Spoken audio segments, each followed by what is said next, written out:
Hey guys, welcome back. तो चलिए continue करते हैं हमारी ये जो क्वार्टरली रिजल्ट्स एनालिसिस सीरीज चल रही है। ये वाले वीडियो में आज हम स्पेसिफिकली बात करने वाले दो कंपनीज के नंबर्स की। एक है वीनस पाइप्स एंड ट्यूब्स और दूसरा है रत्नमणि मेटल्स एंड ट्यूब्स। तो इन दोनों के नंबर्स को देखेंगे, इनके लिए क्वार्टर कैसा था वो देखेंगे, फ्यूचर के मैनेजमेंट ने आउटलुक क्या दिया है, गाइडेंस क्या है, उसको भी डिस्कस करेंगे। तो चलिए शुरुआत करते हैं। अब ये कंपनीज बनाती क्या है? तो इसेंशियली ये बनाती है स्टील के पाइप्स हो गया, फिटिंग्स हो गया, या फिर फ्लैंजेस हो गया, सपोर्ट स्ट्रक्चर जो लगते हैं, ये सब ये बनाती है। And then again different sizes, shapes, then उसमें भी कलर प्रोडक्ट्स बनाती है जो गैल्वनाइज होते हैं, एंटी रस्ट प्रोडक्ट्स होते हैं। तो ये स्पेशल वैल्यू एडेड प्रोडक्ट्स भी ये बनाती है। अब इसका एप्लीकेशन कहाँ होता है? तो इसका अलग डिफरेंट इंडस्ट्रीज है जहाँ पे यूज होते हैं। ऑयल एंड गैस इंडस्ट्री में इसका एप्लीकेशन है। केमिकल कंपनीज को इसकी रिक्वायरमेंट होती है to carry different kinds of fluids, chemicals. Then जो city gas distribution CGD companies होती है उसको यूज करती है to carry gas. Infrastructure projects, real estate में इसकी काफी बड़ी डिमांड होती है to construct the structures, frame को बनाने के लिए ये स्टील के पाइप्स लगते हैं। तो मल्टीपल इंडस्ट्रीज में इसका एप्लीकेशन है और इसी को केटर करता है Venus and Ratnamani metals. Now before going into their numbers, हमें ये देखना बहुत जरूरी है कि स्टील प्राइसेस के साथ क्या हो रहा है। तो if you look at this chart, जो एचआरसी स्टील प्राइस का ये चार्ट है, तो ये दिखा रहा है कि steel prices are currently trading at near 3 year low. अब इसकी वजह से क्या होता है? इसकी वजह से इन कंपनी से दो तरह का इंपैक्ट आता है। पहला है कि जैसे स्टील प्राइस घटते हैं, नाउ सपोज वॉल्यूम ग्रोथ फिर भी, क्योंकि आपके स्टील प्राइसेस घट गए तो वॉल्यूम ग्रोथ अगर अच्छा फिर भी आ रहा है तो आपको प्राइस रियलाइजेशन अच्छा नहीं पड़ेगा मिलेगा, क्योंकि स्टील प्राइसेस घट के तो you have to pass on that fall in the price, right. तो जो इनके लिए प्रोडक्ट के लिए प्राइस मिलता है वो कम है, रियलाइजेशन कम होता है, तो इसके लिए वॉल्यूम ग्रोथ फिर भी अच्छा आएगा। तो वीनस के लिए इस क्वार्टर में जो वॉल्यूम ग्रोथ है वो 30% है, बट जो रेवेन्यू ग्रोथ है वो 20% है, बिकॉज रियलाइजेशन जो इनके प्रोडक्ट्स पे है वो कम हो गया है। तो ये है पहला इंपैक्ट। अब दूसरा इंपैक्ट क्या होता है? क्योंकि आपने इन्वेंट्री जो कॉस्ट पे एक्वायर की थी, अब वो प्राइसेस घट गए तो आपको थोड़ा इन्वेंट्री में भी लॉस होता है। तो ये दो तरह के इंपैक्ट आते हैं जब फॉलिंग स्टील प्राइसेस का सिनेरियो होता है, स्पेसिफिकली जो फ्लक्चुएशन के साथ ये गिरा है, तो इसका इंपैक्ट इन कंपनीज को बेयर करना पड़ा है और ये Q1 Q2 दोनों में इसका इंपैक्ट रहा है। तो ये दोनों के लिए इसका इंपैक्ट है। अब बात करते हैं वीनस पे, इसके नंबर्स की बात करेंगे, देन क्वार्टर कैसा गया था वो देखते हैं। अब वीनस के लिए क्वार्टर फिर भी अच्छा था, क्योंकि इनको भले डोमेस्टिक साइड में थोड़ा सा प्रॉब्लम था, डिमांड खराब था, बट देन एक्सपोर्ट मार्केट में जहां से इनको अच्छा डिमांड आया, इनको बचा लिया। तो इनके लिए जो सेगमेंट्स है अगर वो देखें तो इनके 3 सेगमेंट्स है। पहला सेगमेंट है इनका जो सीमलेस पाइप्स है, और दूसरा है वेल्डेड पाइप्स, और तीसरा है जो ये फिटिंग्स वगैरह जो इन्होंने अभी रिसेंटली चालू किया है, ये इनका थर्ड छोटा सेगमेंट है। अब इसमें डिफरेंस क्या है? तो सीमलेस पाइप क्या होता है? इसेंशियली ये हॉलो जो ट्यूब्स होते हैं उसको स्ट्रेच करके एक विदाउट वेल्ड, विदाउट जॉइंट के पाइप बनाया जाता है, सीमलेस। दूसरा होता है वेल्डेड पाइप, मतलब जो स्टील का शीट होता है उसको वेल्ड करके अलोंग द लेंथ एक पाइप बनाया जाता है। तो ये वेल्डेड पाइप्स हैं। थर्ड है जो स्टील के फिटिंग्स फ्लैंजेस होते हैं, अदर इसको इसमें कैटेगराइज किया है, तो ये इनका थर्ड सेगमेंट है। इनको सीमलेस जो इनका सबसे बड़ा सेगमेंट है, अराउंड 57% कॉन्ट्रीब्यूशन का रेवेन्यू में आया था इस क्वार्टर में, वो 21% से ग्रोथ हुआ था। तो अच्छी ग्रोथ यहाँ पे इनको दिखी थी।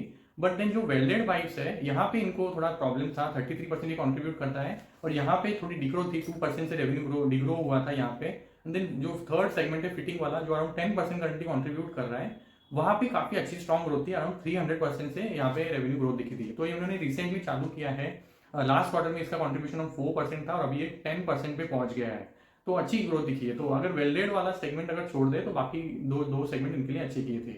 अब अगर जियोग्राफी वाइज स्प्लिट देखे तो इनका जो ऑलमोस्ट 67 to 70% रेवेन्यू आता है डोमेस्टिक मार्केट से आता है, एंड देन जो रिमेनिंग 33% रेवेन्यू आता है वो एक्सपोर्ट मार्केट से आता है। तो इनका जो एक्सपोर्ट कॉन्ट्रीब्यूशन यहाँ पे फोकस करना चाहिए ना। इफ यू रिकॉल, मैंने Q1 में इनके नंबर्स को एनालाइज किया था, तो export contribution was 25%, and that also grew at a significant pace. और अभी तो ये 25 से 33% पे पहुंच गया है। तो export is what essentially helping them. इनको मिडल ईस्ट हो गया या फिर यूरोपियन रीजन में अच्छा ट्रैक्शन मिल रहा है, यहाँ से एक्सपोर्ट में ग्रोथ आ रहा है, and that is what is helping them. तो एक्सपोर्ट कॉन्ट्रीब्यूशन जो ये ग्रोथ किया, क्योंकि एक्सपोर्ट में थोड़े मार्जिन थोड़े रिलेटिवली बेटर मिलते हैं, तो इनको थोड़ा सपोर्ट मिला है थोड़ा काउंटर करने में जो डोमेस्टिक में खराब सिनेरियो है। अब अगर थोड़ा बात करें कि इनके लिए कैपेसिटी कैसा चल रहा है, तो यूटिलाइजेशन वाइज इनका जो कैपेसिटी है सीमलेस में वो 85% पे चल रहा है, और जो वेल्डेड पाइप है वहां पे अराउंड 60% पे चल रहा है। तो इनका कैपेसिटी यूटिलाइजेशन भी अच्छा रहा इस क्वार्टर में। Seamless specifically did really good for them.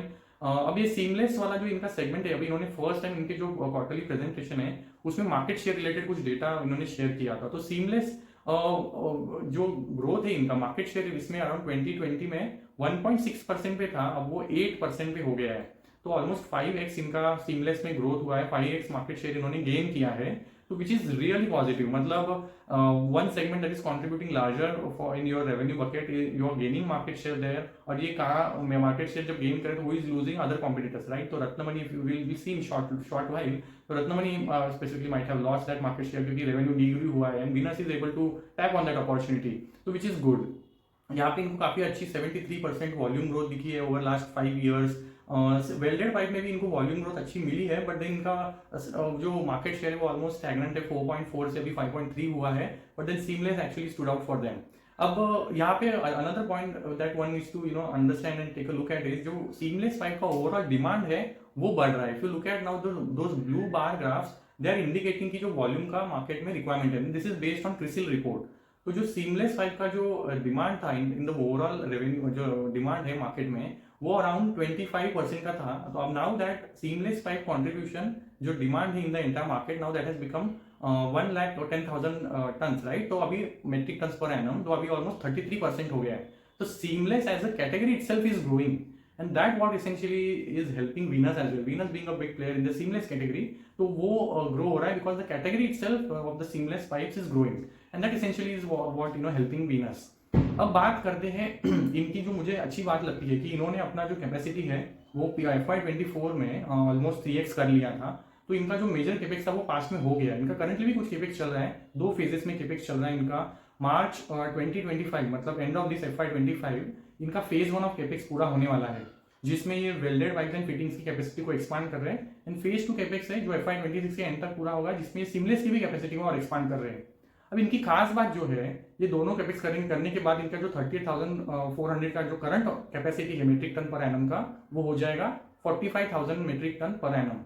अब इनके लिए जो खास बात जो मैं बात कर रहा था कि इन्होंने क्या किया है, अपना जो रॉ मटेरियल है मतलब सीमलेस पाइप बनाने के लिए जो होलो मेटल का ट्यूब्स लगता है ये भी ये खुद ही बनाते हैं। तो इनका जो फैसिलिटी है वो बैकवर्ड इंटीग्रेटेड है। अब इससे बेनिफिट क्या मिलता है, you are not dependent on anyone for any imports, और आपको कहीं से और से लेना नहीं पड़ता। तो इसकी वजह से इनको मार्जिन में थोड़ा बेनिफिट मिलता है, because you are saving on buying that from outside, you are making it yourself. तो इसकी वजह से मार्जिन को थोड़ा सपोर्ट मिलता है। तो इसका जो ये बैकवर्ड इंटीग्रेशन होने से इनको ये बेनिफिट है। दूसरा, क्योंकि आप डिपेंडेंट नहीं है कोई किसी इंपोर्ट्स पे, तो कोई वहां पे फ्लक्चुएशंस होते हैं प्राइजेस में, कुछ गवर्नमेंट कुछ टैरिफ बढ़ा देते हैं, तो again you are isolated from those. तो ये मुझे इनकी अच्छी बात लगती है। एंड देन इनकी जो स्ट्रैटेजी है, मतलब जो इनका फोरे था, जो इन्होंने फिटिंग्स बनाना चालू किया था, तो इसके पीछे का इनका लॉजिक क्या था, जो हम लोग करंटली सीमलेस पाइप बना रहे हैं, जो वेल्डेड पाइप बना रहे हैं, तो इसमें से जो स्क्रैप निकलता है उसको इन्होंने रीपर्पज किया है इन मैन्युफैक्चरिंग दी जो ये फिटिंग्स लगते हैं। तो and now that segment if you see has this quarter में इसका कंट्रीब्यूशन 10% पे पहुंच गया है, जो इन्होंने hardly with in this financial year he start किया था। तो विच इज रैम्पिंग वेल। तो इनका मुझे स्ट्रैटेजी अच्छा लगता है। इन्होंने बैकवर्ड इंटीग्रेशन भी किया हुआ है, एंड देन ये जो एडजेसेंसीज में अपना प्रोडक्ट्स को बढ़ा रहे हैं, एक्सपांड कर रहे हैं, नए प्रोडक्ट्स ला रहे हैं, then that is also helping them. तो ये बात हो गई इनके जो कैपेक्स है। अब इनके जो ऑर्डर बुक है करंटली 340 करोड़ का है। कैपेसिटी यूटिलाइजेशन के बारे में तो हमने बात कर ही लिया। तो this order book currently looks very may be a bit smaller, जो मे बी 1.5-2 क्वार्टर के लिए आगे सफिशिएंट हो। बट देन इनका जो अभी बिजनेस अपडेट्स पे आते हैं, जहां से फ्यूचर ऑर्डर बुक के बारे में हमें थोड़ा आइडिया मिलेगा। तो मैनेजमेंट ने अभी अपडेट्स में क्या शेयर किया, और फर्स्ट बात जो इन्होंने बोला कि Q2 में इनका थोड़ा सा ट्रैक्शन डोमेस्टिक साइड पे थोड़ा खराब रहा था। अब इसके पीछे रीजंस क्या था, बिकॉज ऑफ अनसीजनल थोड़े हेवी रेन्स थे, देन क्योंकि इलेक्शन पीरियड था, general elections, then state elections. तो जो गवर्नमेंट के प्रोजेक्ट्स होते हैं वहां पे जो ऑफटेक है वो थोड़ा कम हो जाता है। एग्रीकल्चर में भी जो डिमांड होता है थोड़ा कम हो जाता है। तो इसकी वजह से डोमेस्टिक साइड पे इनको थोड़ा सा स्लो डाउन दिखा था इन टर्म्स ऑफ ऑर्डर जो ऑफटेक मिलता है। But then that was compensated by जो इनको ऑर्डर्स मिले थे इन दी एक्सपोर्ट मार्केट। तो इनको कंटिन्यूसली ट्रैक्शन अच्छा मिल रहा है। इन्होंने कुछ एग्जीबिशन हुआ था मिडल ईस्ट में, वहां पे पार्टिसिपेट किया था। तो उन्होंने अपना जो डिस्ट्रीब्यूशन का चैनल है उसको ये स्ट्रेंथन कर रहे हैं इन द नॉर्थ, जो यूरोपियन रीजन है, मिडल ईस्ट है।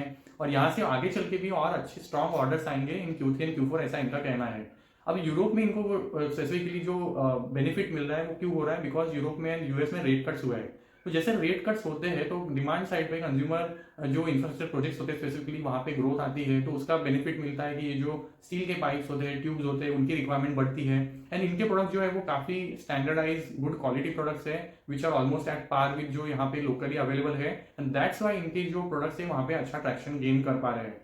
तो export essentially is going to again do well for them going in the Q3 and Q4 as well, ऐसा मैनेजमेंट का कहना है। यहाँ से ऑर्डर्स आएंगे। अभी इन्होंने स्पेसिफिकली नंबर्स नहीं बोला है कितने ऑर्डर्स आएंगे, इसका क्वांटम कितना होगा, but then management is really hopeful. And then again China +1 जो काफी कंट्रीज स्ट्रेटेजी अडॉप्ट कर रही है उसका भी इसको इनको टेलविंड्स मिल रहा है। तो इनके नंबर्स अच्छे थे। इनके मतलब कंपेयर टू अभी रत्नमणि और हम लोग जब जेटीएल और हाईटेक के बारे में बात करें तो यू विल सी कि वीनस रियली डिड वेल। इनके numbers were best in terms of compare to other their competitors. तो मुझे तो अच्छे लगे थे। अब देखना पड़ेगा इनके लिए Q3 Q4 कैसा जाता है। ठीक है, तो यहीं तक रखते हैं। अब आगे बढ़ते हैं, रत्नमणि की बात करते हैं। तो Ratnamani metals and tubes again same segment में, बट इनका फोकस थोड़ा वेल्डेड पाइप्स पे ज्यादा है। तो electrically resistant welded ERW carbon coating वाले जो वेल्डेड पाइप्स होते हैं ये सब ये बनाती है, स्टील पाइप्स।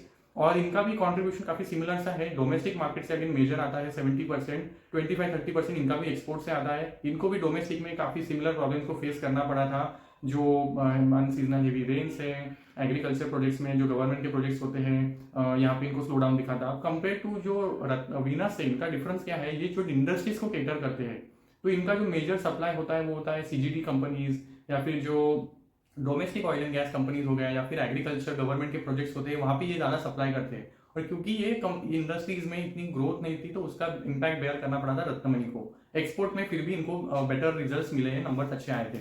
इनके नंबर्स अगर एक बार देख ले तो Q2 में जो इनका रेवेन्यू आया था 971 करोड़ का इनका रेवेन्यू था, जो अराउंड 14% से घट गया था। एबिटा 154 करोड़ जो 37% से नीचे आया था, एंड पैट 99 करोड़ जो 40% से डिक्रीज हो गया था। मार्जिन भी कॉन्ट्रैक्ट हो गए थे। एबिटा मार्जिन एट 16% जो 600 बेसिस पॉइंट से डिक्लाइन हुए थे। पैट मार्जिन अराउंड 10% जो भी 450 बेसिस पॉइंट से गिरे थे। अब इनके जो प्रॉब्लम है, मतलब Q1 भी वॉज वेरी सिमिलर। Q1 में भी इनके रेवेन्यू में कोई ग्रोथ नहीं थी, एब्सोल्यूट फ्लैट था। तो पूरा H1 देखिए तो रत्नमणि के लिए बहुत ही पेनफुल रहा था। अब इनका मैनेजमेंट का मतलब प्रॉब्लमेटिक एरिया है, इनके मैनेजमेंट ने एंड ऑफ FY24 गाइडेंस दिया था कि विल ग्रो बाय अराउंड 15-18%, ठीक है, इन टर्म्स ऑफ रेवेन्यू। बट पूरा H1 गया, उनके रेवेन्यू में कोई ग्रोथ ही नहीं है। तो I am not sure how much they will be able to meet जो इनके खुद का गाइडेंस था। अब इन्होंने जो इस क्वार्टर में आफ्टर Q2 रिजल्ट जो गाइडेंस दिया है इन टर्म्स ऑफ वॉल्यूम, इन्होंने बोला है कि our volumes will grow by around 8-10% and we will continue to maintain our EBITDA margin at around 16-18% band. तो मार्जिन का तो चलो ठीक है मेंटेन कर लेंगे, बट रेवेन्यू ग्रोथ कहाँ से आएगी? मतलब एक्सपोर्ट में ये बोल रहे हैं कि will have good traction in terms of जो मिडल ईस्ट के एक्सपोर्ट ऑर्डर्स आएंगे, बट देन ये ओवरऑल एक्सपोर्ट मतलब जो रेवेन्यू ग्रोथ है वो कहाँ से आएगा? आई एम डाउटफुल, बट देखना पड़ेगा। अभी इन्होंने कुछ कैपेक्स वगैरह किए थे। तो इस क्वार्टर में अगर हम बात करें तो इनका एक कैपेसिटी पूरा हुआ था, हेवी थिकनेस सर्कुलर पाइप बनाने का कैपेसिटी इन्होंने कमीशन कर लिया था। इन्होंने इनके जो पाइपलाइन में कैपेक्स है तो ये मिडल ईस्ट में एक स्टेनलेस स्टील पाइप की फैक्ट्री कमीशन करने वाले हैं, एंड ऑटो कंपोनेंट्स के लिए कुछ जो स्टील के पार्ट्स होते हैं वो भी ये मैन्युफैक्चरिंग करने वाले हैं। तो इसका इन्होंने इस क्वार्टर के बोर्ड मीटिंग के क्वार्टर के बाद जो बोर्ड मीटिंग हुआ था इसमें अप्रूवल ले लिया और उसके लिए 550 करोड़ का एलोकेशन किया है। नाउ अगर इनके कैपेसिटी यूटिलाइजेशन देखिए तो इस क्वार्टर में इनका जो कैपेसिटी यूटिलाइजेशन है वो अराउंड 50-60% का था। तो दिमाग में सवाल आता है यार, अगर आपका कैपेसिटी यूटिलाइजेशन अगर ऑप्टिमम लेवल्स पे नहीं है, जैसा जो वीनस था उसका जो कैपेसिटी यूटिलाइजेशन अराउंड सीमलेस का 85 था, जो वेल्डेड था 60% पे था, तो ये तो कम पे चल रहे हैं। तो why they are expanding capacities more? तो इसेंशियली जो मुझे समझ आता है कि ये डिफरेंट प्रोडक्ट्स में जा रहे हैं, क्योंकि ये जो स्टील के पाइप्स वगैरह होते हैं वो अगेन डिफरेंट डायमीटर्स के, डिफरेंट थिकनेसेस के होते हैं। तो मे be they are finding requirement into different segments जिसको फुलफिल करने के लिए इनको ये कैपेक्स करना पड़ रहा है। But then again will have to really watch out कि ये सच में in terms of numbers translate होते कि नहीं, तो will keep a track of that. अब इन्होंने एक और चीज जो किया था, इन्होंने एक पार्टनरशिप किया था जो एक स्विट्जरलैंड बेस्ड कंपनी है टेक्नो एनर्जी करके, जेवी 51% इसमें रत्नमणि होल्ड करता है। तो ये इसेंशियली पाइप्स एंड ट्यूब्स की रिक्वायरमेंट को फुलफिल करने वाला है, जो न्यूक्लियर प्रोजेक्ट्स में रिक्वायरमेंट होता है पाइप्स का। तो अब ये इन्होंने जेवी बनाया, इसमें से भी ग्रोथ आएगा। तो एक्सपोर्ट मार्केट्स हो गया, ये जेवी हो गया, ये जो नए सेगमेंट्स में ये जा रहे हैं, तो यहाँ से ग्रोथ आ सकता है। But then will have to really see कि ये ग्रोथ एक्चुअली नंबर्स में ट्रांसलेट होता है कि नहीं। इनका ओडिशा में भी एक कैपेक्स का प्लान है जो FY26 तक एंड तक पूरा हो जाएगा, ऐसा इनका कहना है। बट देन मुझे इनके नंबर्स में से कोई ऐसा बिलीव आया नहीं, और ये कोई प्रेजेंटेशन शेयर नहीं करते। इनका एक कॉन कॉल होता है इस क्वार्टर में जो मैंने I went through, but then उसमें से मुझे कुछ इतना स्ट्रॉन्ग सिग्नल्स नहीं मिला कि इनको ग्रोथ अच्छी विजिबिलिटी आएगी even in Q3 and Q4। तो मुझे काफी वीक लगे थे numbers, but will have to see कि ये कैसे करते हैं। तो चलो यहीं तक रखते हैं। Venus stood out for me, numbers इनके लिए अच्छे थे गिवन जो वीक सिनेरियो है specifically in the domestic market. Venus still did well, 20% revenue growth, 17% EBITDA impact growth is not bad given the environment that we are in. तो चलो देखते हैं। एक्सपोर्ट मार्केट को इन्होंने कहा है कि अच्छा करेगा, अच्छा ग्रोथ आएगा, ऑर्डर तो इनको आ रहे हैं वहाँ से, तो विल हैव टू सी कि ये आगे चल के भी परफॉर्म कर पाती है। Will keep a track on that. ये स्टॉक भी काफ़ी करेक्ट हो गया है, I mean I think 30% almost correct हो गया है, तो now it's available at a reasonable valuation as well. तो may be if you want to take a look at how Venus has performed, again not a buy sell recommendation, but maybe you can keep on your watch list. So that's where I will end it. Let me know if you like the video in the comment section. Thank you.